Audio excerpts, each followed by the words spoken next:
de la zone 12A qui quand même se fait là, c'est le coup d'envoi. Donc,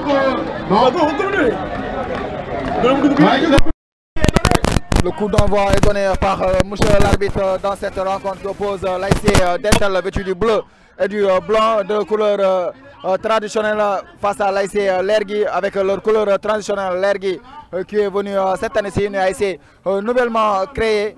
Donc l'ASC Lergui toujours vêtu du vert et du blanc comme leur drapeau. On peut dire leur couleur traditionnelle, même si c'est leur première année. La première position est pour l'ASC Dental, mais récupéré rapidement pour l'ASC Lergui. Attention, l'ASC Dental récupère l'assaut. Attention, ça passe dessus. Il a cherché à tromper le portier de l'ASC Lergui. C'est la quatrième et la dernière quart de finale de la zone 12A de la saison 2025. Attention, c'est une ouverture jusqu'à dans la surface et captée par le portier facilement. L'accompagner dans ces demi-finales de notre ballon, n'est-ce pas? Ça va être joué. Le dossard 12 de l'ASC Dental, il va jouer long jusqu'à dans la défense de l'ASC Kosias, de l'ASC Lergui. Attention, le dossard 40. La trébuché. Attention, le dossard 20 qui va jouer avec le dossard 7, le Kylian Mbappé de l'ASC Dental. Passe ma jambe, qu'est-ce qu'il va faire? Il va centrer, ballon renvoyé par la défense de l'ASC Lergui. Ça va repartir. Attention, le milieu de terrain il ne passera pas. Et il va avoir une faute à sa position. l'ASC Lergui. Le public de l'ASC Lergui, même si ils ne sont pas nombreux, mais ils donnent de la voix. Les supporters de l'ASC Lergui.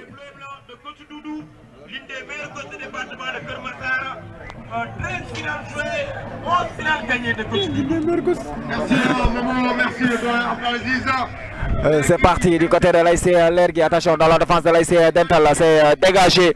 Ça va revenir jusqu'à le dossard 17. Le dossard 17 qui va jouer dans la surface, dans la défense de l'ASC Lergui. Attention, l'arbitre. Attention, le joueur de l'ASC Dental qui sort de douleur sur cette faute dangereuse de l'ASC Lergui. C'est le dossard 14. Rapidement, l'arbitre fait appel aux hommes de la Croix-Rouge.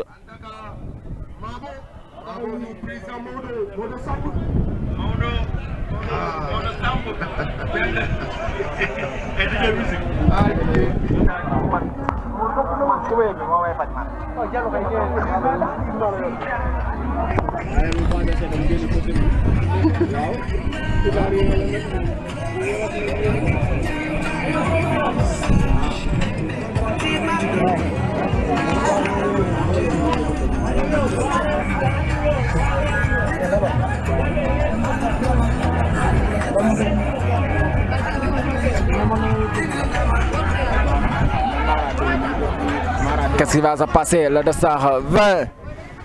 Le régulateur de jeu du côté de l'ASC Dental.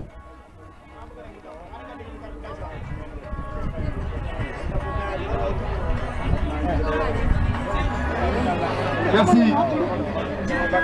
Jésus, merci. Le jeu qui reprend toujours l'ASC Dental. Ils vont élargir jusqu'à le dossard 21 qui va essayer de combiner. Attention, c'est dans la surface cette fois-ci le portier. Très bien présent dans sa surface, le gardien de l'ASC Lergui, malgré sa petite taille. Mais il est tonique, le gardien de l'ASC Lergui. La potion va revenir toujours au bleu et blanc de l'ASC Dental, le dossard 20.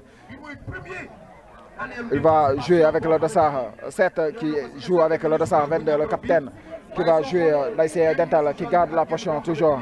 Ils sont en train de chercher à construire, c'est une transmission, la balle va rester dans l'air de jeu toujours. La potion toujours pour l'ASC Dental. Ils vont continuer à combiner. Attention, c'est un mauvais contrôle cette fois-ci, mais heureusement, il se reprend en profondeur jusqu'à le dossard 40. Attention, le dossard 40, il va récupérer la faute. Et ça sera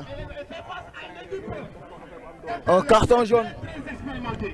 qui joue avec lucidité et avec un esprit bien vaillant, une certaine détermination dans son jeu. Il faut quand même que le coach de l'Aigle Le deuxième carton jaune du côté de l'ASC Lergui. Dès l'entame, l'ASC Dental met la pression dans la défense de l'ASC Lergui. Mais attention, à cette équipe maa ngi nuyu Moustapha borom Fidèle Info borom Keur Massar borom zone 5A. tout donner pourquoi pas se dire que tu peux qualifier en demi-finale face à une équipe très expérimentée que Dental. Mais le problème est-ce que Dental du football ak Lergui ak doom ndeyam Diop maa ngi lay nuyu bu baax. Diop borom téléphone yi. ku bëgg a téléphone demal si Diop. Diop mooy ñëw ba stade jaay dafa iPhone dem ñibbi. barke Rasulullah kenn du Diop. cursus bi nga xamante ne moom la Dental jaar doo léegi jaar foofu n'est-ce pas. Diop Rona nee na nga jox ko iPhone Diop. mais aussi dafay tegu si vraiment ak nga football ak lucidité ak opportunisme. Coup franc très bien placé à 20 mètres de la ligne de fond du portier de l'ASC Lergui. On voit 3 joueurs de l'ASC Dental autour de ce ballon. Et les supporters qui donnent de leur voix.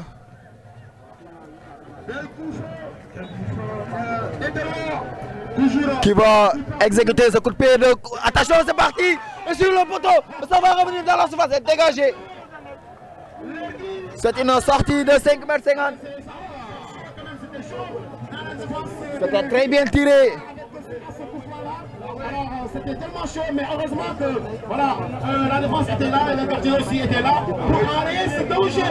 C'est à ce coup franc très bien placé le mondial. Donc voilà, qui n'a pas ramené les filets. Toujours le score est de 0 but partout pour ceux qui viennent de prendre la boule. Et que nous sommes à la 5e minute de jeu dans cette partie. Toujours 0 but partout. Un joueur de l'ASC Lergui au sol. Je mets de l'autre côté pour permettre que mon père pour moi que merci beaucoup bonne visite.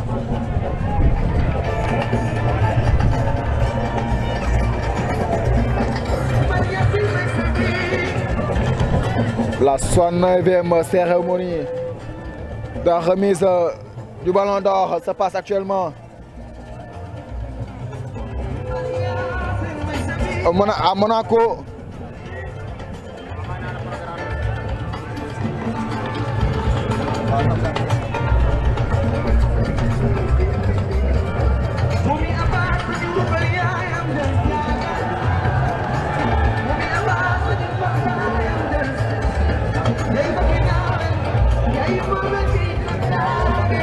Beaucoup de figures du monde de football sont présents à cette séance, à cette cérémonie de la remise de ballon d'or. Qui va progresser de l'autre côté. Ça se déroule rapidement. Avec un jeu pour prendre le réponse du berger à la perte de la balle qui revient. Toujours pour les Bleus. Une réponse de l'autre côté. Et là, c'est pour le latéral droit qui va ouvrir le banc au niveau du rond central. Mais là, c'est la défense qui va jaillir et sortir la balle. Et là, c'est un ballon qui revient au bloc. Toujours 0 but partout. Diallo. Ouais, c'est un match qui va se jouer à la modèle Océan Atlantique et Océan Pacifique. Qui ne se mélangent jamais. Mais aujourd'hui, ils vont se mélanger.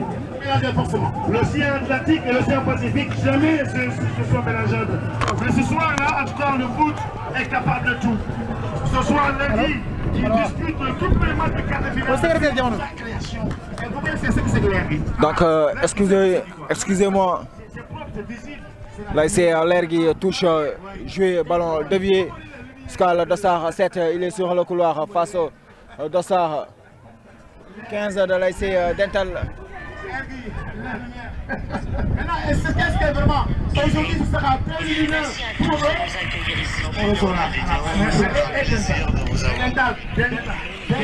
Non, ça c'est une montre. De l'ASC Dental, cette fois-ci. c'est la langue pour la dental. Non, dental, c'est la langue pour la. Pour nous, peul, Guinée, pour la Guinée, on dit denga. La langue. Oui, mais en peul, tu laisses pas, c'est joué. Attention, c'est une faute. Ouais, comme Figin Molo, comme voilà, comme Nyakuram Molo, allez, ça va partir, mesdames et messieurs. L'Elgui qui va essayer vraiment d'éliminer ce match, comme son nom l'indique, face à Dental. Le regroupement collectif, ça va se sentir. Dental, en tout cas, pour le moment, c'est joué rapidement. En tout cas, la meilleure attaque et la meilleure défense. Un but encaissé, 13 buts marqués. Là, c'est Dental, le dossard 12. Attention, c'est contré. Ça sera une touche. Et déjà à la tribune officielle, comme. Là, c'est l'Ergui qui presse la défense. Là, c'est Dental. Recevez notre salam. Tous nos saluons, franchement, Papaye, Prenda, Wad, la voie d'écologie, Amol Tapale, Aïta. C'est une faute, une charge irrégulière. Estime, monsieur l'arbitre. Tous présents pour ce match. Monsieur Top Diouf de Darou Salam, Moustapha de Fidèle pour Dili, Yaya Stadier du stade et Hassan Stadier aussi. Salam. On est ensemble pour le travail et le compte que vous accomplissez. Dental. À la Dental. Le Sahara 15. Les Bleus. Qui va jouer toujours l'ASC Dental dans la moitié de terrain. Là, ils sont en train de suivre vraiment la confrontation. C'est l'océan Atlantique et Pacifique, mais ils sont en train de suivre la confrontation. Attention, c'est parti. Le dossard 22 de l'ASC Dental dans la surface. Attention, le dossard 42 face au portier. Et l'ouverture de score à la 12e minute de jeu sur une très belle passe du dossard 22 de l'ASC Dental. L'ASC Dental qui prend l'avance dans cette rencontre. Un but à 0, but marqué par le dossard 40. C'est le 14e but pour l'ASC Dental. À la 12e minute de jeu. Et la meilleure défense avec un but encaissé. Ah ouais, qu'est-ce que c'est super pour le président Azizfal. Et sans oublier l'entraîneur du côté de l'ASC Dental. C'est un entraîneur de gros calibre.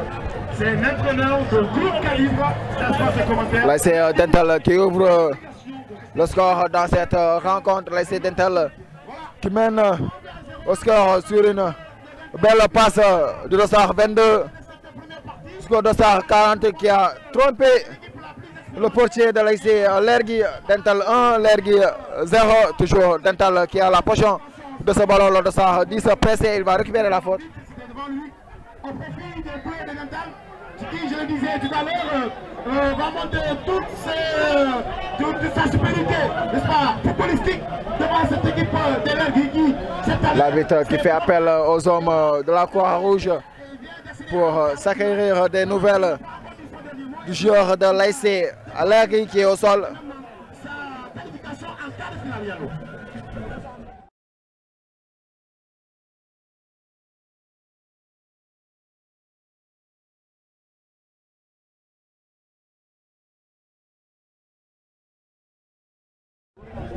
Allez, rapidement, monsieur. Merci, Doyen, merci Diallo. Merci, Doyen, Momo. 89 fois. Toujours. C'est un remis partout. Lamine Yamal, le Golden Boy. Lamine Yamal est le Golden Boy de la cérémonie de la remise du ballon d'or.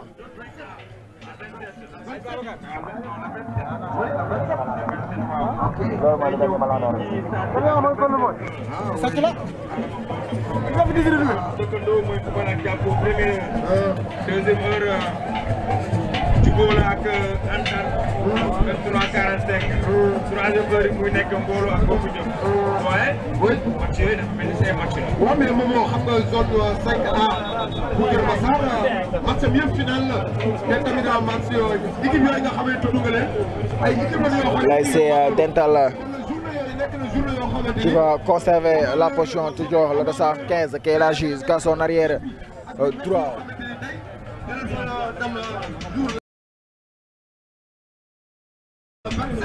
ak 29 boobu dina nekk ay match yu am solo ay match qualification. 29 day nekk Déggo ak Bour première heure deuxième heure day nekk Fass ak Darou Salam troisième heure day nekk Arafat ak Qui moo gagné kii Papa kii Golden Boy.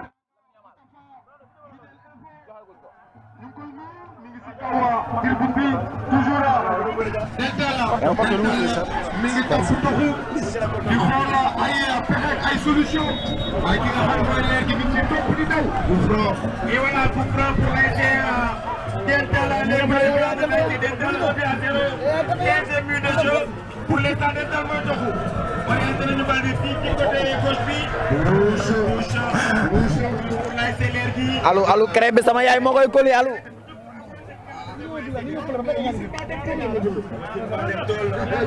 Attention, touche, ballon dégagé.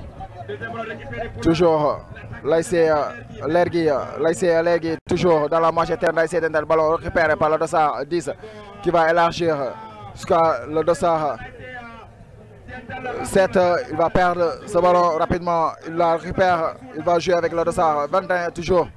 La potion reste pour les hommes de l'ASC Dental.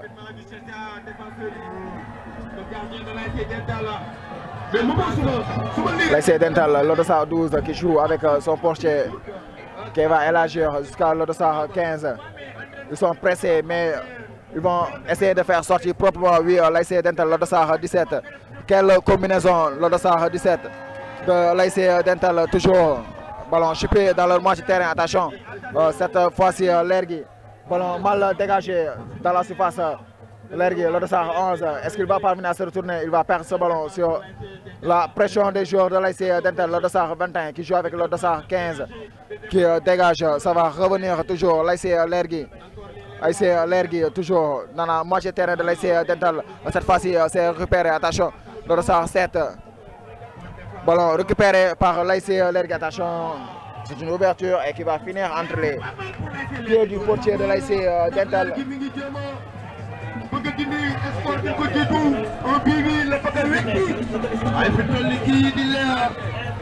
Toujours l'ASC Dental, ils vont chercher, ils vont continuer à combiner. Ballon dégagé. Encore repoussé par la tête deuxième fois pour Dental. Attention, toujours c'est dégagé en touche. Pour Dental. Touche pour Dental. Dental. Voilà, l'entraîneur de l'ASC Dental pour dire protection de balle, mais il faut que avancer ci kanam fi nga xamante ne mooy ASC Lergui parce que protection de balle fi nga xamante ne Dental mu ngi koy incarné bu yemee ci zone bu yemee ci kaw. ASC Dental, le dossard 15, c'est une longue ouverture, ballon dévié, mais ça va être récupéré par le capitaine de l'ASC Lergui. Récupéré rapidement l'ASC Lergui. Dental maintenant. Faute pour le défenseur de l'ASC Lergui.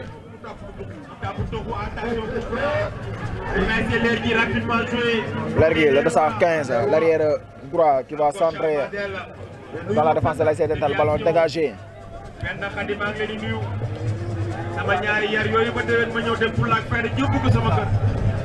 Encore récupération pour le portier de l'ASC Toujours le portier de l'ASC Dental qui va élargir. Cette fois-ci, ça va être intercepté.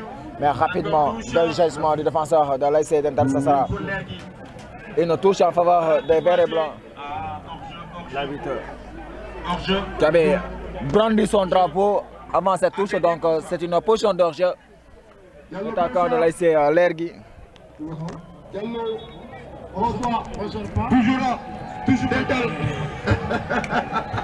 Et voilà, c'est comme ça, hein, voilà, ça va partir. Toujours en position pour l'ASC Dental. L'ASC Dental, la première c'était en 2018 contre Cité d'Orvillac 5-2. Et deuxième trophée obtenu en 2023 contre Pasteur 3-2. Et voilà, une fois champion tournoi président communautaire rurale à Yakouvaba, une fois depuis les années 1995, et une fois champion. Dental, le dossard 12, qui va rentrer à son portier. Il joue avec le dossard 15. Non, c'est le dossard 20 qui est entré dans la surface. Dans la ligne défensive de l'ASC Dental, le dossard 20. Il va jouer avec le dossard 22. Oui. Allez, ça va répartir. Le Sahara 22 qui va élargir. Le Sahara 7 contré. Le ballon dévié.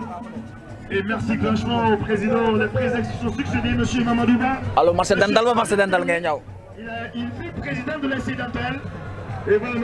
Gaston Diaw, M. Oussou Dia. Et enfin, vous savez, l'actuel président. Alors, doo amateur. Aziz Fall. Yow supporter nga. Marché dental ou marché dental ngay ñëw. Avec beaucoup de concentration, d'application sérieux. ñun maire ak paa yi dañuy fu war sax ñu passe ñëw seetaan ci match yi. Atia ballon dégagé. Le défenseur de l'ASC Lergui. Toujours la potion reste pour les verts et blancs de l'ASC Lergui, mais rapidement perdu. Franchement, pour le moment, ça fait vraiment Lergui qui a tendance vraiment Lergui. de fatigue. Dental maintenant, toujours comme d'habitude. Il faut être vraiment prêt, être préparé pour jouer face à l'ASC Dental. La rapidité, la vivacité, la fiabilité tactique au rendez-vous. Lergui qui est en train de subir les assauts de l'ASC Dental. L'ASC Dental toujours qui garde la potion, toujours. Le Dossard 21, c'est une longue ouverture. C'est dégagé par le défenseur et récupéré par les verts et blancs de Lergui. Ouverture de l'autre côté, ça va partir, attention. Il va récupérer la balle, oui. Il va essayer de se battre, mais il ne passera pas face au Dossard 12 de l'ASC Dental, toujours. La potion revient maintenant aux hommes de Abdaziz Fall. De l'ASC Dental, c'est une faute du monsieur l'arbitre. Et bien merci au président Cheikh Gueye. On salue de passage le leadership au rendez-vous. Comme j'aime à le dire, le visionnaire n'est pas celui qui voit tout ce qui est visible, mais c'est celui qui voit l'invisible à venir. Alors cette citation caractérise monsieur Cheikh Gueye. Jeu perdu en faveur des verts et blancs de l'ASC Lergui. Ils sont en train de combiner, oui.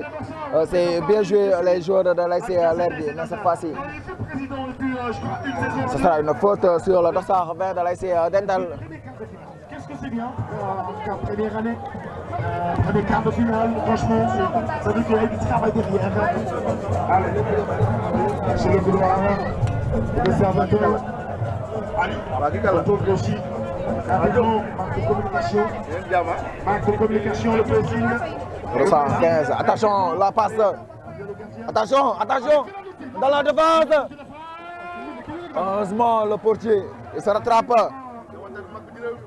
Sur cette passe mal appuyée.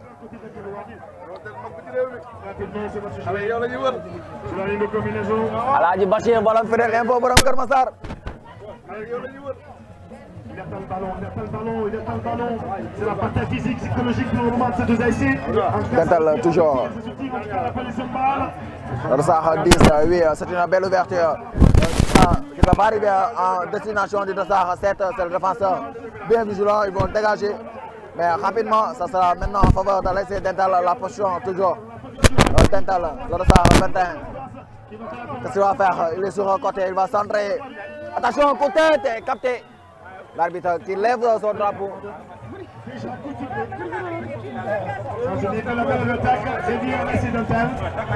Voilà, je crois 12 buts marqués en 4 matchs. C'est important. Et la pire défense reste 15 buts encaissés. Ballon dégagé et renvoyé de la tête par le Dossard 3, l'ASC Dental. Le Dossard 40 qui est élargi jusqu'à le Dossard 17. Le Dossard 17, il va centrer dans la surface dégagé par le défenseur de l'ASC Lergui, le capitaine, le Dossard 3 de l'ASC Dental. Cette fois-ci, c'est Juppé pour l'ASC Lergui dans la défense de l'ASC Dental. Attention, le Dossard 15 qui est en duel et facilement il va récupérer la balle. Il va jouer avec son Dossard 12, il va changer carrément de côté, de l'autre côté jusqu'à le Dossard 21. Il va finir par contrôler ce ballon. Toujours orienté, et cette fois-ci ça ne passera pas. Ça va être une touche en faveur de l'ASC Dental toujours. C'est le solutionnaire, le piston, l'architecte, l'ingénieur côté d'Angelou. Allez, on appelle le ballon, on va compter. Lergui commence à construire. Lergui. Allez, on va poser le ballon, il n'y a personne, il n'y a personne. Lergui, toujours. L'action dégagement. Deux fois champion journal. L'ASC Dental. Je passe à Lergui.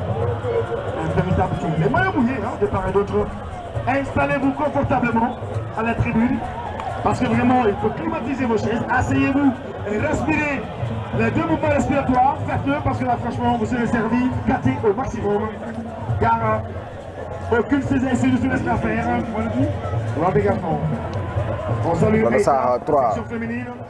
Il va temporiser. Repasser par son dossard 12. La centrale qui va changer de côté. Jusqu'à le dossard 21, amorti de la poitrine. Ouverture vers l'offensive. Attention, le dossard 7. Il a cherché à tirer à la première intention, mais le tir était trop écrasé.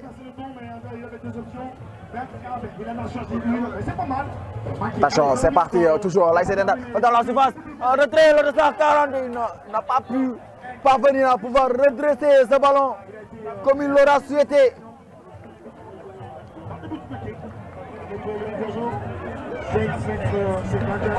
Quel chevauché du dossard 21, l'arrière droit de l'ASC Dental. Merci Diallo. Merci Momo. Ah, dégagement ballon. Toujours là. 1 pour la Dentalois. 0 pour la. 0 pour la Lergui. Ouais, toujours à Lergui Bayoul. À la Adjou. L'arbitre qui va partir prendre la nouvelle d'un joueur de l'ASC Dental qui est au sol. Elias.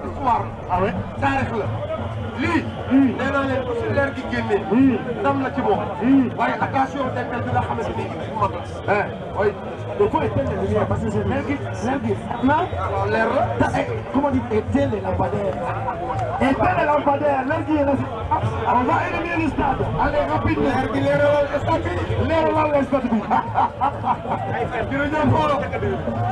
toujours position pour l'ASC Dental. C'est une ouverture dans le couloir, mais ballon intercepté, ça va revenir toujours. L'ASC Dental, le dossard 10 cette fois-ci. C'est une contre qui va partir. Attention, le dossard 15. Ah ouais, bien sûr, allez rapidement, mais ça sera une faute. Alors rapidement, il marque de possession de ballon. Pour le moment, on ne sait pas ce qu'ils sont en train de réaliser. Mais attention à l'ASC Dental parce que là, on voit Lergui dans une posture de pouvoir vraiment économiser assez d'énergie. Et là, on voit vraiment les Dentalois qui sont en fond dans ce match. Attention du tout à ne pas peiner en force et en efficacité. Attention au Dental. Parce que Lergui, franchement, je sais de quelle voie c'est chaud. Attention, première année, premier quart de finale. Donc c'est une équipe redoutable. Attention au Dental de ne pas tomber dans son propre piège. Attention Dental, toujours l'ASC Dental qui a la potion. Le dossard 10 qui rend la politesse au dossard 12 de l'ASC Dental qui va changer jusqu'à le dossard 15. Et voilà Morbaye, le meilleur buteur de l'Interjaune. Doublé pour Morbaye cette saison. Voilà, c'est le bon message. Avec des buts marqués avec les mains et les pieds. Voilà, c'est le bon message. Avec des buts marqués avec les mains. Quelle combinaison. Ballon perdu. Maintenant, l'ASC Lergui, le dossard 15. Des buts marqués par les mains et les pieds. Et voilà encore Lergui et Dental. 28e but de jeu. Attention, le dossard 20 qui va jouer avec le dossard 10. Ballon contré, ça sera une touche en faveur de l'ASC Dental. L'ASC Dental qui domine dans tous les compartiments du jeu. Attention, la passe. C'est pas trop appuyé. Mais ça peine vraiment de garder le ballon. Elle prend le ballon parce que là, franchement, on voit que ça joue sur tous les côtés. Et Dental qui est en train vraiment de pouvoir amadouer Lergui, les faire circuler sur tous les compartiments. Dental toujours. On prend le dessus. Ballon récupéré par les verts et blancs de l'ASC Lergui. Dégagé. C'est mal joué sur ce coup.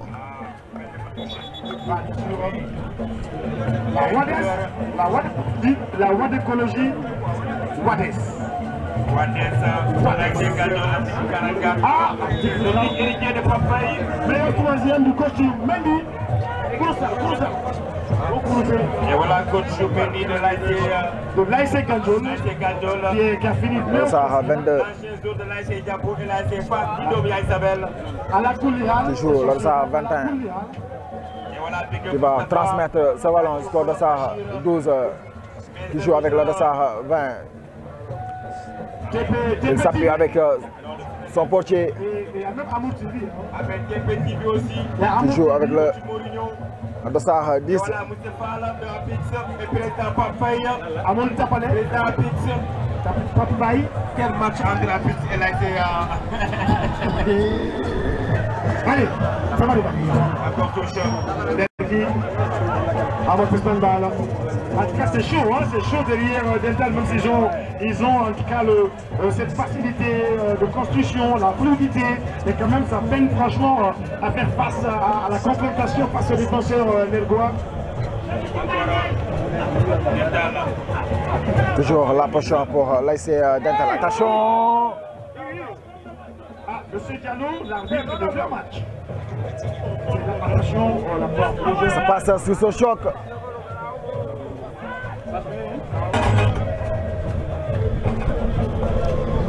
Bing Bissou. Bing Bissou. Il n'y a pas le Bouba.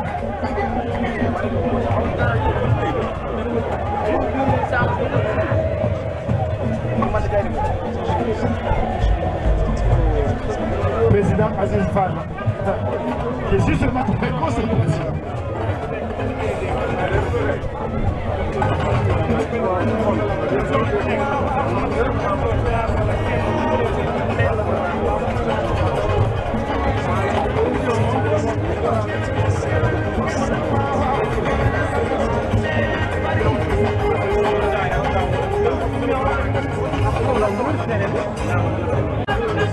On appelle DJ Maël qui gère ici ce soir aujourd'hui. Et n'oubliez surtout pas que l'école privée EPEC-PDG de Yankouramba Business Service qui est dans la bienverie, vente d'oignons, préservation, vente de légumes et de fruits. Attention, ballon intercepté. Attention, le dossard 8 de l'AC Lergui, il va centrer dans la défense de l'AC Dental, dégagé de la tête. La balle va revenir dans la surface. Cette fois-ci, le danger dégagé du côté de l'AC Dental, ça va repartir. Attention, le dossard 22, il va jouer en profondeur jusqu'à le dossard 40. Il a mis son coéquipier en jeu. À mon avis, en tout cas, pour le moment, ça fait bon pour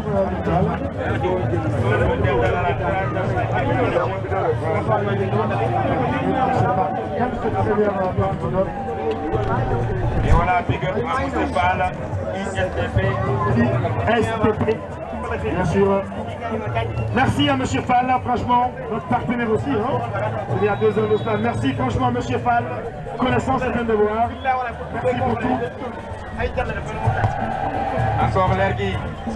Encore repoussé. Deuxième ballon récupéré pour ballon dans la surface. Cette fois-ci, ils vont laisser la balle. Ça sera une faute en faveur de l'AC Dental.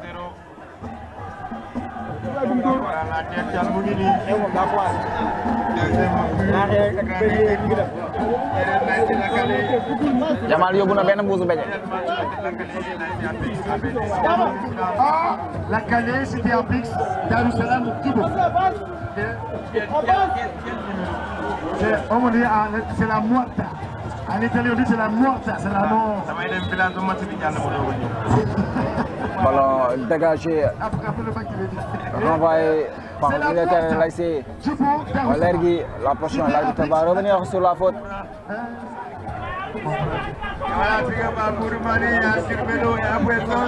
Attention à Sarr de TP de Manon. Et bien, mon série Maguette, merci. Allez, rapidement, un but à 0. D'accord, AC Dental, ñoo bal bi temporisé. Am Diop joxal Ndiaye. Belle prise de balle pour le technicien. Attention, ballon joué toujours la portion est en faveur de l'AC Dental. Ils sont en train de communiquer. Ballon renvoyé par la défense, mais ça va revenir toujours le dossard 17. Que c'est bien joué, qu'est-ce qu'il va faire? Il va jouer jusqu'à le dossard 15 pour pouvoir calmer le jeu et aspirer la défense de l'AC Lergui. Toujours le dossard 21 qui joue avec le dossard 7. Ça part. Loin de là. Pour Dental. Loin de là le ballon. Pour l'AC Dental. On est pratiquement dans les dernières minutes du temps réglementaire de cette première période. L'AC Dental qui mène toujours au score face à son adversaire. À la 12e minute de jeu, but marqué par le Dossard numéro 40 sur une passe lumineuse du Dossard 22. Cette fois-ci, sa passe sera interceptée rapidement. Lergui, ça va partir. Il va centrer. Attention dans la défense de l'ASC Dental. Il va trébucher et perdre ses appuis. La prochaine va revenir aux hommes de l'ASC Dental. Ils vont partir maintenant du côté droit. Ça va partir. Le Dossard 7. Le Mbappé, il est contré, mais ça va revenir toujours. Le Mbappé de l'ASC Dental. Il ne passera pas face à une forêt de joueurs de l'ASC Lergui. Il est vraiment technique ce monsieur. Rassoul, quand il se réveille, c'est vraiment un leader. Un leader dans le choix. Un leader parce qu'il sait à partir de quel moment prendre attention sa décision. Attention, c'est reparti, le Dossard 7. Le client Mbappé de l'ASC Dental centre, contré et dégagé. Toujours la potion pour Lergui, le vert et blanc, Lergui. C'est une longue ouverture, ça va partir sur le côté droit de l'ASC Dental, ça va partir en duel. Toujours la potion reste pour l'ASC Lergui, cette fois-ci c'est dans l'axe du jeu. Quelle passe, attention, le Dossard 12, de grand pont dans la surface.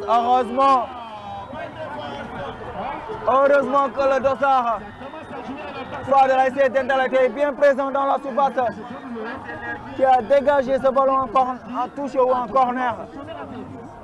Ils ont laissé Dental animer le jeu et maintenant ça commence à devenir facile à jouer. C'est maintenant que Lergui commence à afficher ses exercices techniques. Ça commence à être souple, ça commence à être fluide. Tellement d'occasions manquées par Dental. Et là, donc premier corner dans cette rencontre. Merci Moustapha. 4 minutes de temps additionnel. On est entré dans les dernières minutes. Attention, c'est parti. Heureusement, il charge sur le portier de l'ASC Dental. Pour le séance de l'ASC Lergui, le but de 0 d'écart débute sur 3 minutes additionnelles. Ah oui. Yankuropa, business service. Président Thierno Diallo, ñu ngi lay nuyu. Di nuyu Moustapha Sey Design. Moustapha Sey Design. Premier yu rafet. Suba nag mais Momo. Attention, c'est parti. Ça passe à côté. Sey Design. Donc, juste l'information, le ministère de l'Éducation nationale vise à renforcer la concentration et le climat scolaire en interdisant les téléphones portables dans les écoles à partir de la rentrée 2025-2026. am loolu yéeme na de am loolu dina yéeme de ministre de l'éducation nee na léegi téléphone du dem école waaye urgence soo ne lu ñuy def élèves yi waaw fii bu koy jëndee fii ñàkk na business service ñàkk na business service mais tey jàmm ci biir avion. Attention, toujours. L'ASC Dental, le Dossard 3, l'arrière gauche, il va jouer avec le Dossard 40, l'auteur de l'unique but de cette rencontre. C'est joué jusqu'à le Dossard 17. Il va s'infiltrer dans la surface face au portier. Il va glisser la balle. Attention, la défense de l'ASC Lergui. Pour l'ASC Lergui, pour les Dental qui faut soutenir le match doyen. Ah oui. dafa bëgg a jeexal match bi. dafa bëgg a jeexal match bi. waaw mais moom moo dafa mel ni soo bëggee jot tey. ah oui toujours. corner. ñu xaar occasion bi. encore crochet deuxième ballon récupéré. Attention, toujours aux abords de la surface contrée. Cette fois-ci, c'est Lergui. Ça sera une sortie de touche.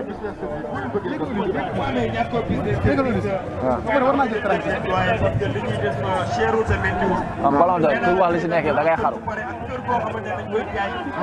Attention, c'est parti, c'est bien tiré, ça passe à côté.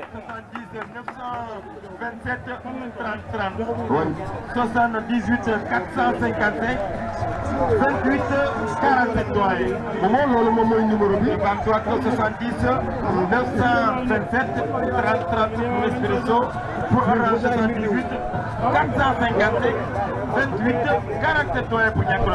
Merci beaucoup kon ñu ngi dégg ku bëgg a jaar foofu rek nga jël numéro yooyu. Touche. waaye moom xam naa si kanam de l'ASC Dental. yi nga xamante ni zone 12 B président Maguette Ndiour suba mooy ubbi bal bi fi mu toll nii fii magam yi jaar wala rakkam yi jaar foofu lay jaar suba xam naa ni dinañ ñëw léegi si journée yi wax ko ñi nga xamante ni tey football la ñuy topp. Touche maintenant pour l'ASC Lergui, le Dossard 15 qui s'agit d'effectuer cette touche. Attention, c'est une faute du Dossard 20, estime monsieur l'arbitre. Mon opposé zone 12B du président Maguette Diour, le grand HLM Mbolo moom mi nga xamee nañ ko éliminé par 8e de finale départementale mu war a ñëw assuré statut de favori bu ko ñu xaar leen suba mais ASC Espoir bu seen président Thierno Diallo tamit bu ko ñu xaar ko suba doyen. Voilà, vous l'avez dit, demain ce sera des bons matchs qui nous attendent avec des rencontres très alléchantes, n'est-ce pas? Espoir va faire vraiment son entrée en jeu avec Manko TP. Aussi, il y aura Pikine Mbolo et HLM Mbolo aussi qui vont en découdre en 2 épreuves. Et avant cela, il y aura deux matchs de quart de finale au niveau de la catégorie cadette. Donc, loolu mooy li nga xamante ni mooy am waaw si kàddu yi di dox si diggante Teranga ak ki nga xamante ni moom mooy dëggal suñu gox. Teranga manqué ak Jonko dëggal suñu gox ñoom ñooy laale. Coup franc à venir pour l'ASC. À 15h, Espoir bu ñàkkuloo di laale ak Fall Ndiogo loolu ci wàllu Lergui. mais après maintenant si senior bi nag c'est quart de finale Espoir aussi bu ñàkkuloo mooy laale ak Manko bu Manko ci wàllu pël et ak HLM Mbolo di laale ak donc loolu mooy match yi am solo demain moom stade ku yéex doo am place parce que surtout rencontre bi nga xamante ne mooy HLM Mbolo ak Pikine Mbolo kooku c'est la rencontre des rencontres loolu c'est la finale avant la lettre parce que c'est un derby. Coup franc bien placé. Entre Pikine Mbolo HLM Mbolo. Dans les dernières minutes de ce temps réglementaire de la première période, attention, ça passe à côté. Pikine Mbolo moom moo jëloon coupe bi n'est-ce pas il y a 1 an de ça ndax ñëwul maintenant daaw ki nga xamante ne moom moo di HLM Mbolo moom moo jël coupe bi kon ñaari équipe yu mag la donc ñu war a daje seen quart de finale hier ñàkk mais ni aussi Espoir. C'est fini l'arbitre qui met un terme à cette première période. L'ASC Dental qui mène au score depuis la 12e minute de jeu but marqué par le Dossard numéro 40. L'ASC Dental qui cherche à marquer le deuxième but mais on a vu une très belle opposition de l'ASC Lergui qui cherche à revenir dans cette rencontre. On va prendre une courte pause et revenir à la seconde période. Mais doyen dit qu'il faut qu'il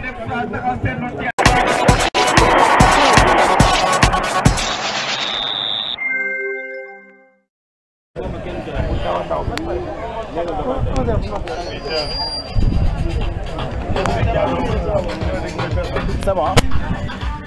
Donc retour au stade municipal de Niakoulrap pour assister à cette deuxième période qui oppose l'ASC Dental à l'ASC Lergui. L'ASC Dental qui mène depuis la première période but marqué par le Dossard numéro 40 à la 12e minute de jeu sur un service du Dossard 22, le capitaine de l'ASC Dental, l'ASC Dental qui va avoir la position de ce coup d'envoi de cette seconde période. C'est joué, les bleus et blancs ils vont jouer.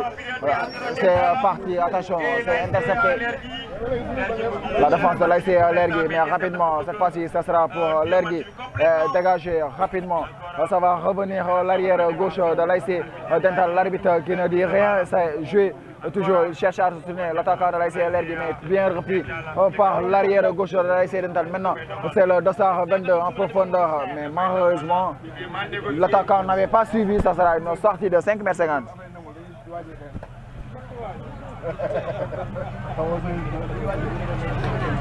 Encore, sortie spéciale pour l'ASC Lergui. Coach Mendy qui pape. L'ancien entraîneur, l'ancien joueur de l'ASC Fass et de l'ASC Diambo de Keur Massar. L'ancien joueur de l'ASC Fass, l'ancien coach actuel entraîneur. Ballon dégagé.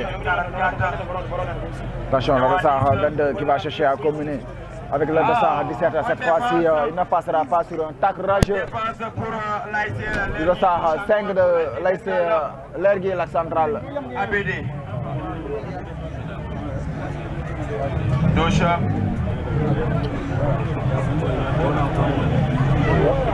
Touche encore. Touche jouée rapidement. Cette fois-ci, la remise n'est pas bonne. C'est dégagé par les joueurs de l'ASC Lergui, mais ça va revenir encore du côté de l'ASC Dental. Toujours, ils vont garder la position. Toujours, cette fois-ci, ça sera pour la défense de l'ASC L'Ergui, ils vont dégager, ça va revenir, ballon bien maîtrisé jusqu'à le dossard 21. Il va centrer, attention, aux abords de la surface, l'unique buteur, l'arbitre estime qu'il a contrôlé de la main sur cette séquence. Voilà, ça se joue tellement équilibré, souple, dynamique. Dental. Allez, on va voir ce attention dans la défense de l'ASC Dental, faute en faveur de l'ASC Dental. Personnalité, d'autorité. Dental est censé dire que du côté de l'ASC Ils sont en train de combiner les bleus et blancs. Voilà, ce sont des frères qui jouent dans la même ASC, le numéro 7 et le 23 de l'ASC Dental. Le 21, le 22 et le 7. Le numéro 22 et le 7. Le numéro 7, ce sont des frères, tous sur la surface de jeu pour opérer ce match de qualification en demi-finale.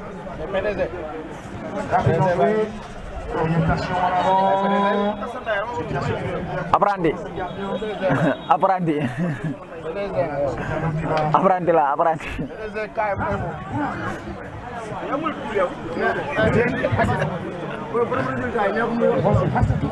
Door ko 4-1 quart de finale ah moom sanc bi la dëkk waaye sanc bi démb dañ kaa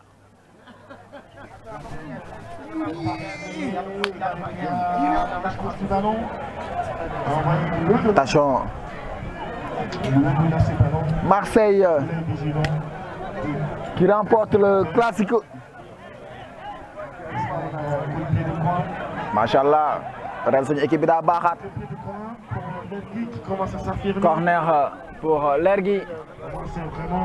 Toutes les grandes tailles du côté de l'Ergui sont aux avant-postes, mais ballon tiré au premier poteau et dégagé par la défense de l'ASC Dental. Combinaison, le dossard 7 qui va revenir avec le dossard 21 qui va chercher à lancer le dossard 40. C'est une sortie de touche en faveur de l'ASC l'Ergui exécutée rapidement par le dossard 2. L'atmosphère sur la pelouse, ça devient vraiment c'est une faute, l'arbitre estime que c'est un pied levé. Ça commence à être vraiment intéressant pour l'Ergui face à Dental. Allez, le 10. Le dossard 10 nous sommes dans les 9 2015 qui joue avec le dossard 22 allez, en profondeur. Oui, que c'est bien joué, il va trouver le dossard 17. Le dossard 17, qu'est-ce qu'il va faire? Le dossard 17, il va... attention, toujours dans la surface. Pour le dossard 10, c'est frappé sur le poteau et ça va revenir. Cette fois-ci, c'est le portier. De position de jeu, le dossard 17 de l'ASC Dental. Quel numéro? Quel dribble du dossard 17 de l'ASC Dental? Il commence vraiment à s'afficher, à prendre aussi une partie considérable à l'occupation d'espace. Attention. Long dégagement. Ballon dégagé. C'est pour travailler de cher. Mais ça reste toujours dans l'air de jeu. C'est une faute en position de l'ASC Dental. Un match purement électrique, Dental, franchement, et en tout cas, le niveau de jeu de Dental dans ce match, franchement, n'est pas vraiment comparable au match précédent. Parce que franchement, c'est un match qui ne joue pas assez avec une ASC, parce que franchement, on connaît quoi de ce chose, mais quand même là, on est en train de voir franchement un match où Dental est dans une situation inconfortable, qu'il ne réussit pas. La rapidité, la vivacité, franchement, ça marche. Marseille, Dorna, Paris. Ça sommeille énormément par rapport à la qualité de jeu, le niveau de jeu que connaît Dental. Touche exécutée. L'Ergui est en train vraiment de créer toutes les difficultés. Toujours la pochon pour l'ASC Dental. Le bleu blanc, c'est une ouverture, mais interceptée par le dossard de l'ASC l'Ergui. Il va jouer ses contrées, mais toujours la pochon va rester pour l'Ergui. Mais cette fois-ci, ça sera pour l'ASC Dental. Ils sont en train de combiner, mais ballon récupéré par le capitaine, mais rapidement perdu. C'est un duel. Dégagé dans la défense de l'ASC Dental. Dégagé à nouveau cette fois-ci. Ça va revenir.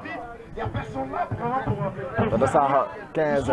Attention, c'est une mauvaise passe dans sa moitié de terre. Le dossard 11 qui cherche à passer. Cette fois-ci, ils vont faire le ménage là-bas. Même s'ils sont là, ça joue vraiment en gamme de scie côté l'Ergois pour le moment. Allez, allez. Ballon joué, attention. Le dossard 17, toujours. Comme vous le voyez, il peine vraiment à attaquer Dental. Le postier de l'ASC Dental qui gagne quelques mètres.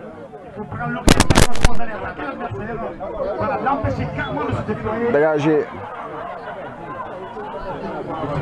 Monsieur Gallo, c'est ce match avec fermeté, comme d'habitude. Allez, rapidement, je serve l'espace à corps et serve sur la même dans la action. surface. Le défenseur a été bien vigilant du côté de l'ASC Lergui. Cette fois-ci, c'est dégagé, mais ça va revenir du côté de l'ASC Dental. Le dossard 22 qui joue avec le dossard 17 qui rend la protection de dossard 22. Le Bernardo Silva de l'ASC Dental qui va transmettre la balle à son axe central, qui va élargir, passer par son portier pour pouvoir aspirer le bloc défensif de l'ASC Lergui. Ballon dégagé par le portier, ça sera une faute et carton. Pour le moment de ce match, pour les Pétons,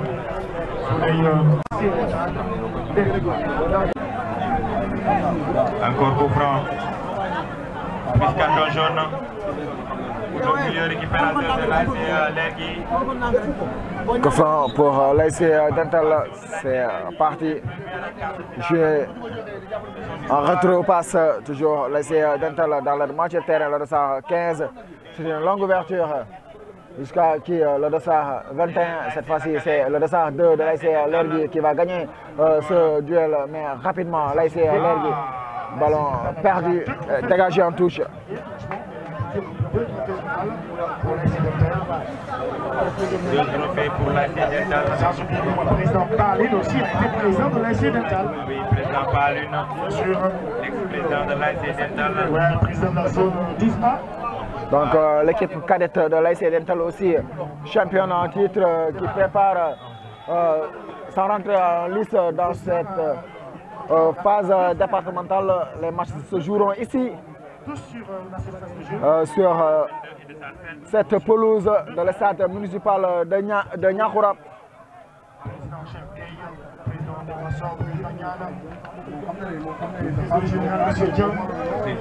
Monsieur Sow, Sal, Arcis, Yaya, Stadier, Hassan, Babacar Sall, Borom Balbi. Ouais, Babacar Sall. Touche. De l'ISTP, C'est une avec tous les honneurs. faute pour l'ASC Lergui dans la moitié terrain de l'ASC Dental. Ah, Borom Fès, Borom Maroc. Attention dans la surface, faute pour l'ASC Dental. On est tous là ce soir. Hassatou. Sortie de but pour l'ASC Dental.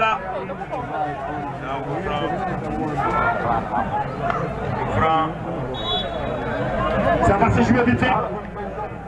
Soufflé. Monsieur Diallo, hein, Le portier qui va exécuter ce coup de pied arrêté. Le portier de l'ASC Dental, c'est parti. Jusqu'à dans la moitié de terrain de l'ASC Lergui, cette fois-ci c'est dégagé par le capitaine. Ça va revenir au pied du dossard 11. Attention, qu'est-ce qu'il va faire? Il a été repris. L'ASC Dental maintenant qui va repartir. Lergui, le dossard 14. Une ouverture, ballon récupéré rapidement. Ça va repartir du côté de l'ASC Dental qui sont en train de construire sur une attaque placée, mais cette fois-ci c'est récupéré rapidement, toujours sur un pressing de l'ASC Lergui, ballon contré, mais toujours les verts et blancs vont conserver la position. Le capitaine maintenant, il va perdre la balle, attention, la contre-attaque à venir, la contre. Heureusement le défenseur était bien présent, il va remporter son duel, le défenseur de l'ASC Lergui, ballon dégagé. L'arbitre qui lève son drapeau sur une position illicite de l'attaquant de l'ASC Lergui. Dental, toujours. Dental. Touche. Touche encore pour Dental, les bleus et blancs. Ouais, bien sûr. Lergui qui est dans la posture vraiment de pas jouer parce qu'elle a trop duré dans le joué. Le ballon contré, attention, rapidement récupéré par le dossard 20 qui va jouer. Élargir, attention, c'est une contre qui sera. L'arbitre qui prend son drapeau, donc c'est une position de jeu. formation. Voilà, c'est le moment maintenant pour l'Ergui de prendre le relais, pour se déployer, jouer surtout dans la salle du terrain aussi, inquiéter le terrain pour histoire de dire qu'elle n'est pas seule. Et voilà, c'est le moment pour ASC L'Ergui parce que dafa war a Dental Lodosar 20 qui va dévier jusqu'à Lodosar 22. Cette fois-ci, c'est le capitaine de l'ASC L'Ergui. Attention, la potion va revenir au bleu et blanc. L'ASC Dental, toujours, ils vont se battre pour récupérer ce ballon. Lodosar 20 qui fait le ménage là-bas. C'est parti. Maintenant, du côté de l'ASC Dental, Lodosar 21 qui va élargir ses contrées. Ça va revenir. Ça sera une touche en faveur de l'ASC Dental. Lodosar 20 maintenant, le maître à jouer de ce milieu de terrain de l'ASC Dental. Allez, merci au cherche de ballon, on n'a pas vraiment le choix de le garder plus longtemps. Longue ouverture. On est là, perte de balle, manque de précision, côté Dental aussi. Pour le moment, franchement, pour le plaisir de tout le monde, on va se déployer. Vraiment sans contourner pour le moment. Ça joue vraiment un pays de part et d'autre. Rien d'appréciable pour le moment. Attention, l'arbitre, oui, il va aller prendre les nouvelles. Le joueur de l'ASC L'Ergui, il va se relever, c'est un costaud. Trop de coups de sifflet, ça montre que vraiment changement à venir, Lodosar 8 qui va prendre le Dossard 12 qui va céder sa place au Dossard 10 et qui va hériter directement le brassard du capitaine. Le Dossard 10 de l'ASC L'Ergui. Toujours domination du côté pour la 14e minute. Mais qui, n'est-ce pas, est en train de... Ballon dans la surface, le premier ballon de nouvel entrant de l'ASC L'Ergui. La touche sera en faveur des verts et blancs. L'ASC L'Ergui qui ne parvient pas à inquiéter le portier de l'ASC Dental ou la défense de l'ASC Dental, même si ils sont en train de se battre pour pouvoir récupérer la balle dans la moitié terrain de l'ASC Dental, mais toujours il ne parvient pas à inquiéter du tout les hommes d'Abdelaziz Fall, le président de l'ASC Dental. Accélérer sur les passes, varier, n'est-ce pas, les situations pour pouvoir prendre à défaut cette équipe de Dental. L'ASC Dental qui mène toujours au score. Si vous nous prenez encore, regardez juste en haut de votre écran et vous verrez que l'ASC Dental mène 1 but à 0, but marqué à la 12e minute par le Dossard 40. Touche exécutée. C'est parti jusqu'à Dossard 12. Toujours pour Dental, 0 pour L'Ergui. Bon, excusez-moi, le Dossard 12 a cédé sa place. Depuis, c'est le Dossard 6 qui a pris la place du Dossard 6 à L'Ergui. Maintenant, L'Ergui, cette fois-ci, toujours, c'est intercepté. Ça va revenir du côté de l'ASC Dental, le Dossard 20 qui va élargir jusqu'à le Dossard 21 du côté droit de l'ASC Dental. C'est une bonne passe, l'arbitre qui ne met pas son drapeau. Attention, le Dossard 7 dans la surface, il va centrer et c'est parti.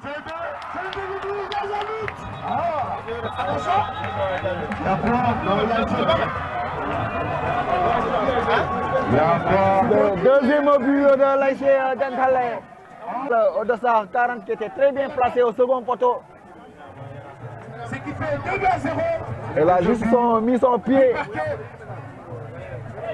Dans cette deuxième période, à la 18e minute de jeu. 2-0.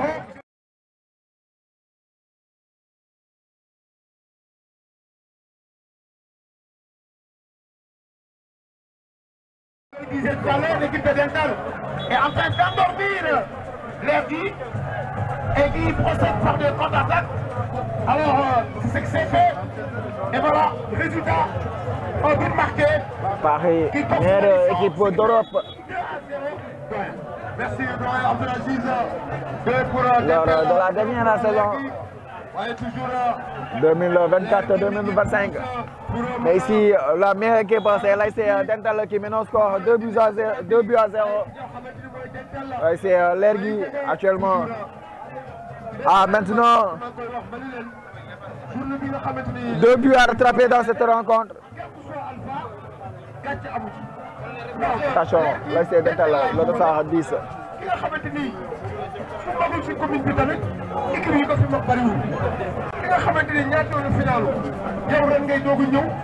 di leer gi tey egg qualifié en quart de Prolongé une touche, attention, attention, le dossard c'est encore dans la surface, il va centrer en retrait, et c'est tiré, cette fois-ci c'est capté par le potier.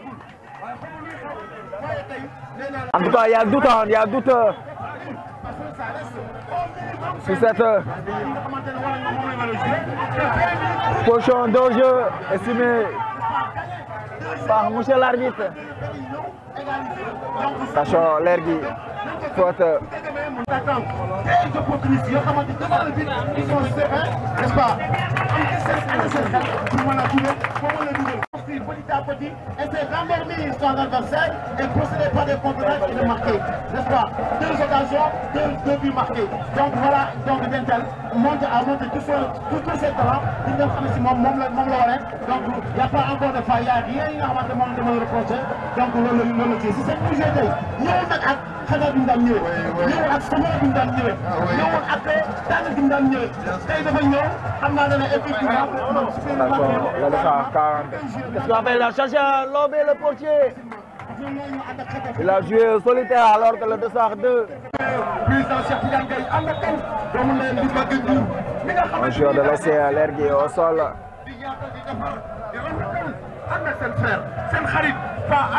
Alaaji Bachir. Zone de 12A di Pa Aline ànd ak Mor Mbaye bi nga xamante ne nag mooy jàppi ay doog a ñëw rek di Demba Sow mi nga xamante ni barki démb la fi football quart de finale am mu nekk match boo xamante ni match gàncax bu am solo boo xamante ni kenn doon ko defante bi ki nga xamante ni mooy ñaan bi nga xamante ni mooy jeune onze bi nga xam ne mooy président ñaan ki nga xamante ni Cheikh Tidiane Gaye dafa jëlee ngay mais sama rakk ñaan jëlal nga mottali liggéey bi jeune onze muy ñaan kon gàcce bi la président yi. Voilà, donc techniquement le président, donc beaucoup les présidents de zone. Généralement, la plupart ont un cadre par être président de CQLP. Président de CQLP. Donc finalement, la CQLP c'est pas. Donc finalement, alors donc je dirais que c'est le travail qui continue. Parce que le stade a 8 qui va céder sa place. C'est le dossard 8 qui est entre les étoiles. Et les tribunes, je ne peux pas dire belle tribune. Il y a des tribunes qui sont à donc belle tribune, n'est-ce pas, c'est fait. Donc des na belle tribune ak yeneen yi nga infrastructure yoo xamante ne bii dafa war a am si stade bi. Donc stade bi construction bi dafay continuer dafa commencer. Faute en faveur de l'ASC Dental aux abords de la surface. À terme, on devrait avoir vraiment un stade très bien placé. avec toutes les commodités, n'est-ce pas, des tribunes, des toiles dignes de ce nom, n'est-ce pas, des terrains magnifiques, n'est-ce pas, etc. Parce que tout ça est super bien placé. Le travail va se faire, n'est-ce pas, lentement, mais sûrement, n'est-ce pas, et à la longue, on devrait maintenant arriver à un stade vraiment digne de ce nom. Donc, nous nous prévoyons, c'est stade bi, Inch'Allah, donc tout cela, ça va se réaliser. Stade bi nga xam ne stade ñàkk problème stade municipal ñu defar ko suñu doomu dëkk moom ko muy cadeau muy bijou boo xamante ni ñun ñoo ko moom tey lan ngay wax sa doom yi ak sa rakk yi nga xam ne ay supporters la ñëw di seetaan. Alors, leur dire que c'est un bijou pour eux. C'est un bijou, ce stade, c'est un bijou pour eux. Parce que Sangalkam a un stade, je veux dire, un terrain qui est en construction pour devenir stade.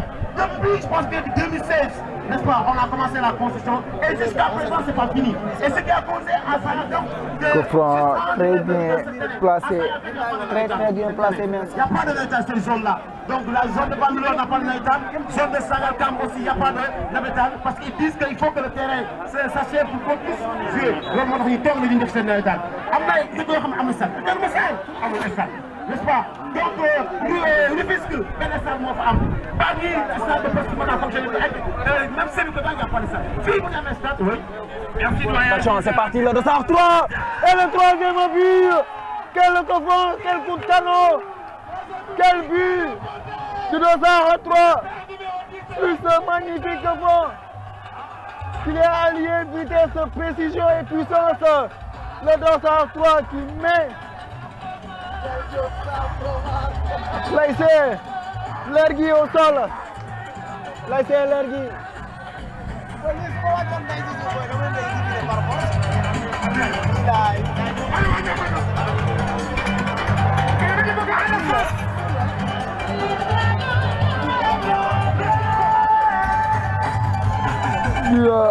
le troisième but marqué à la 27e minute de jeu de cette seconde période.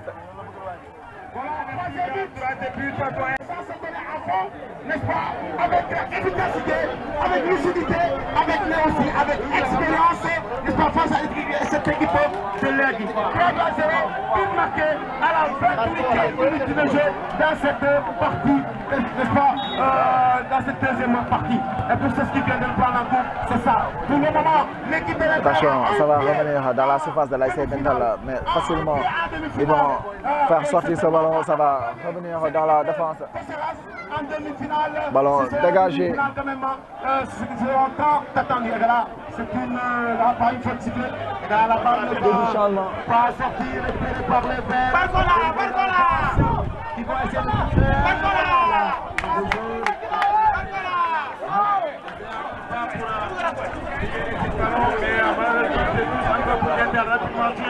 Le jeune de l'ASC Dental.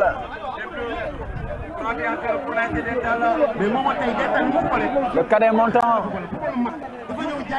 va jouer ses premières minutes.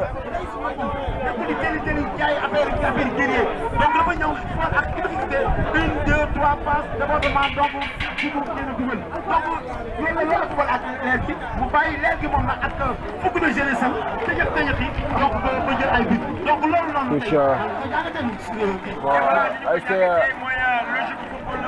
Lergui, rapidement, toujours.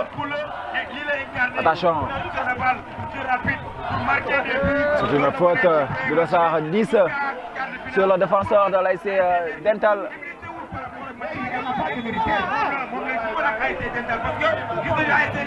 Changement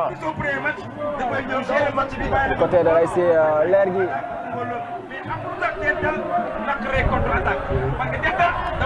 Équipe boo xamante ne dafa jouer possession de balle. Moment bi ngay daw mu ngi noppalu moo yor ballon bi.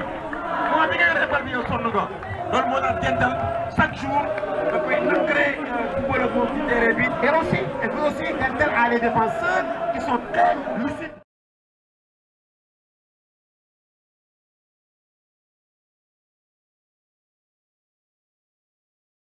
N'est-ce pas? Dans le gis ñuy parapaté, il récupère la balle, passe.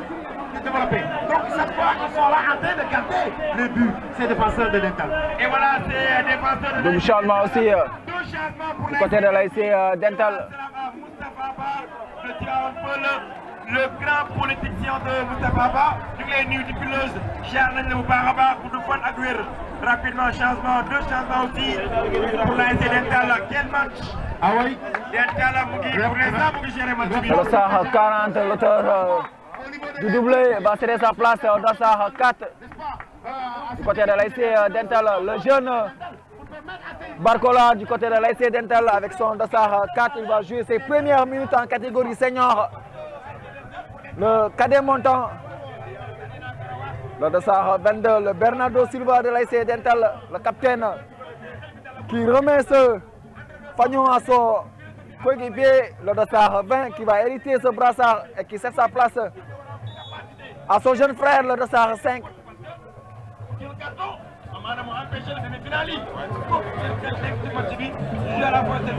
Toujours l'ASC Dental, attention, le Dossard 21. On est à la 34e minute de jeu dans cette partie, toujours 3-0, n'est-ce pas, en faveur de l'équipe.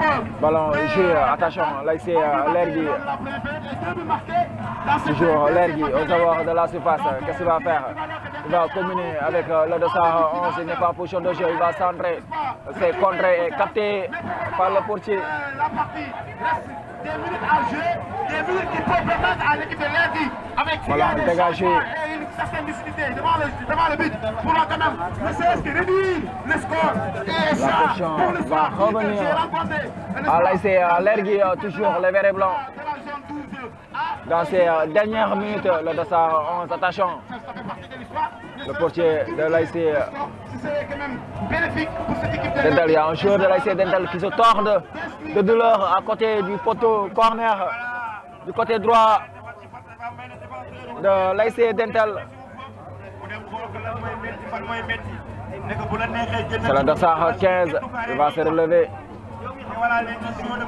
Diallo, meilleur arbitre de cette zone. Je crois que M. Diallo.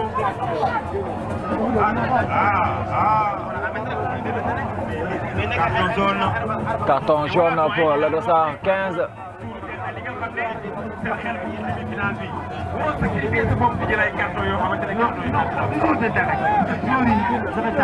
Je sais pas, c'est la formation au niveau des entraînements qui forment les jeux. C'est-à-dire que avoir des cartons,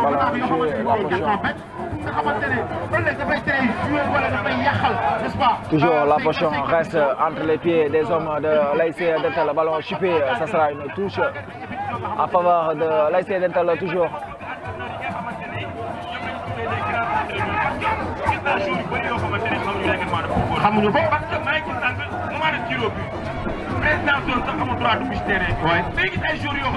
Attention, ballon joué, le dossard 4, le jeune Barcola, il va passer, il va se battre encore pour gagner son duel. Oui, il est frêle, mais il est costaud à l'intérieur, le jeune dossard 4 de l'ASC Dental. Ballon récupéré rapidement, c'est joué, attention, le dossard 10, le portier qui renforce son duel face au dossard 10.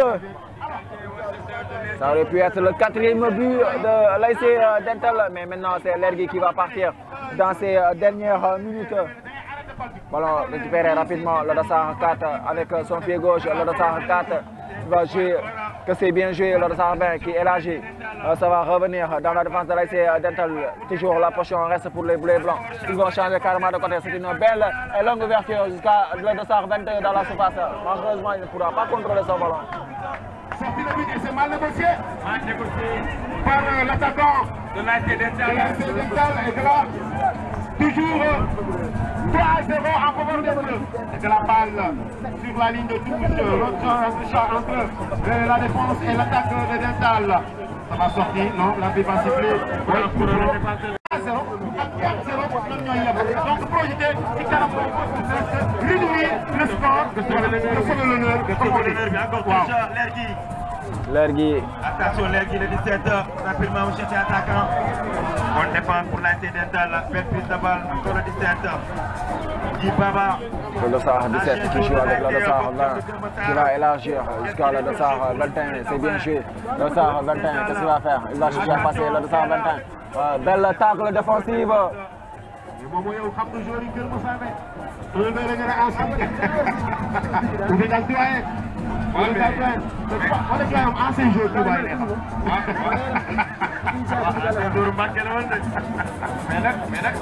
Attention, là ici Lergui maintenant, c'est une belle ouverture, mais le défenseur a été très bien vigilant, le dossard 6 de l'ASC Dental qui va jouer avec le dossard 20, le maître à jouer, le régulateur, le gorille de cette milieu de terrain de l'ASC Dental, toujours Lergui, cette fois-ci Lergui, toujours Lergui. Il va se battre pour récupérer ce ballon, le dossard 5. Il va jouer avec le dossard 4. Donc, construire facilement le dossard 20. Dental toujours. Dental qui est en train de construire. Dental qui est en train de combiner. Dental qui est en train de conserver. Dental qui est en train de priver ce ballon à l'RGC. Lergui, oui, c'est parti, le dossard 4, est-ce qu'il va passer? Non, il va. Son contrôle était trop long. Et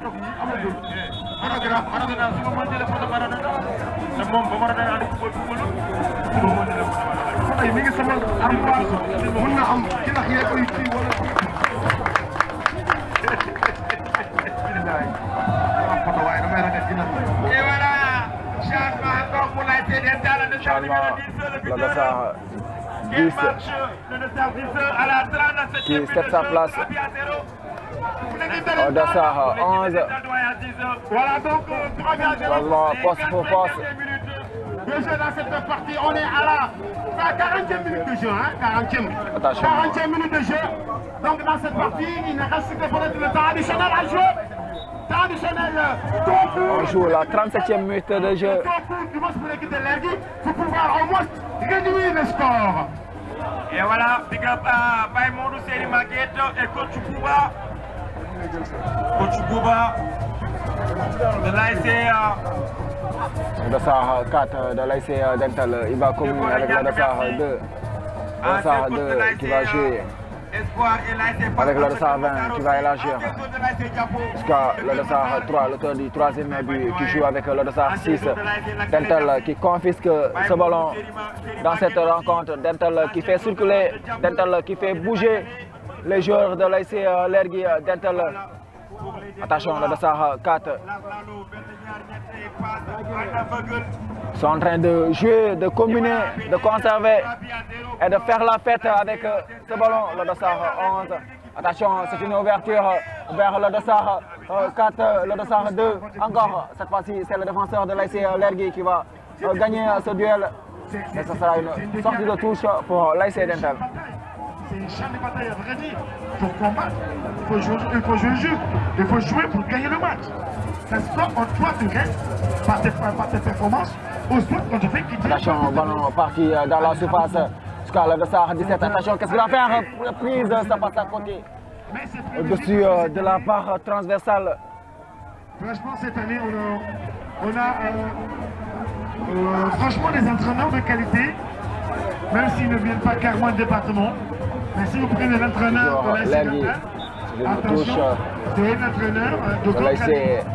C'est un entraîneur de Dental. Mais l'entraîneur aussi de Lergui, franchement, est en train de vraiment de se mesurer par rapport à, même si le parcours n'est pas différent, d'accord, mais quand même l'entraîneur de Lergui est en train de tenir tête face à un entraîneur aussi vraiment qui est tellement titré qu'aujourd'hui, tu ne peux pas y comprendre. Raison pour laquelle cette saison, la prochaine pour les bleus blancs de l'ASC Dental.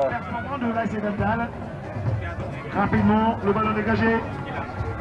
l'ASC Dental, toujours le Dossard 17. Qu'est-ce qu'il va faire le Dossard 17 en slalom? Oui, il va jouer avec le Dossard 15. Toujours le Dossard 15 qui élargit jusqu'à son arrière droit, le Dossard 21. Cette fois-ci, il ne parviendra pas à contrôler ce ballon. Ça va être une touche, mais rapidement joué. C'est une autre sortie de touche en faveur de l'ASC Lergui. Touche encore pour l'ASC Lergui. 3 minutes de temps additionnel. 3 minutes supplémentaires. 3 minutes pour l'ASC Dental. Aller rejoindre les 3 équipes déjà qualifiées. La troisième est l'ASC Koseyas qui a sorti l'équipe vice-championne en titre. L'ASC Djubo. Et la championne en titre est sortie par l'ASC TP Diamono. L'ASC Natangé qui va revenir dans cette dernière carré après des années d'absence, qui a battu l'ASC Almadi Veden sur le score de 4-1. Maintenant, l'ASC Dental qui mène 3-0 face à l'ASC Lergui. L'ASC Dental, sauf apocalypse ou cataclysme, va jouer les demi-finales. D'accord, football club, d'accord, final 2, MAF. Mais le Navetana, c'est réalité. Vraiment élogieux. Avec Malika aussi, mais je pense que l'ASC Dental va jouer les demi-finales, tout comme les 3 autres équipes qualifiées.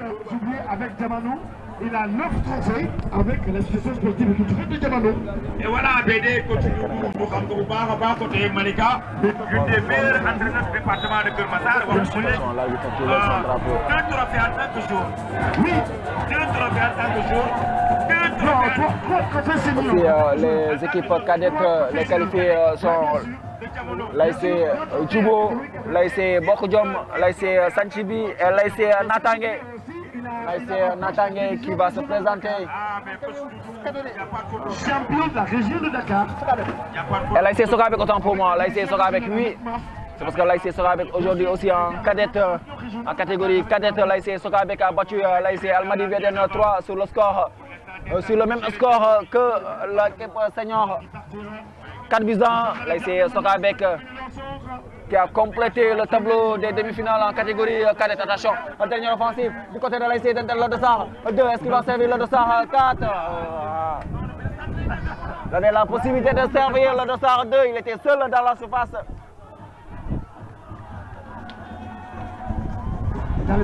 Voilà donc l'information de demain.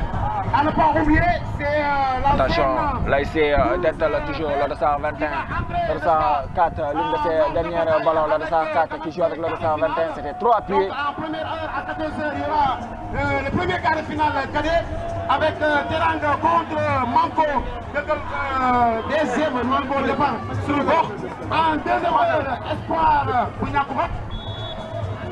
C'est fini, c'est terminé. L'ASC Dental, tout comme l'année dernière, va jouer ses demi-finales. L'ASC Dental qui élimine l'ASC Lergui, l'MT surprise de cette quart de finale qui est sortie par la grande équipe de l'ASC Dental sur le score sans appel de 3-0. L'ASC Lergui, sa première participation, et l'ASC Lergui qui joue sa première quart de finale, et l'ASC Dental va rejoindre les trois autres équipes qualifiées qui sont l'ASC Almadi Beden éliminé par l'ASC Natangé sur le score de 4-1, l'ASC Sanchibi éliminé par l'ASC TP Diamono au séance des tirs au but, et l'ASC Kosias qui a éliminé l'ASC Djubo aussi à la séance des tirs au but. Donc les demi-finales sont connues. L'opposition va se jouer entre l'ASC TP Diamono face à l'ASC Natangé. C'est une revanche. C'est parce que l'ASC Natangé était battu lors des matchs de poule par l'ASC TP Diamono, et l'ASC Dental va jouer contre l'ASC Kosias de Sokabek. Amis téléspectateurs, c'est sur ce qu'on va vous laisser et revenir dans une prochaine journée qui va concerner et qui sera les demi-finales de cette CNP zone 12A de la commune de Tivaouane Peulh Niaga. Merci et à la prochaine, Inch'Allah.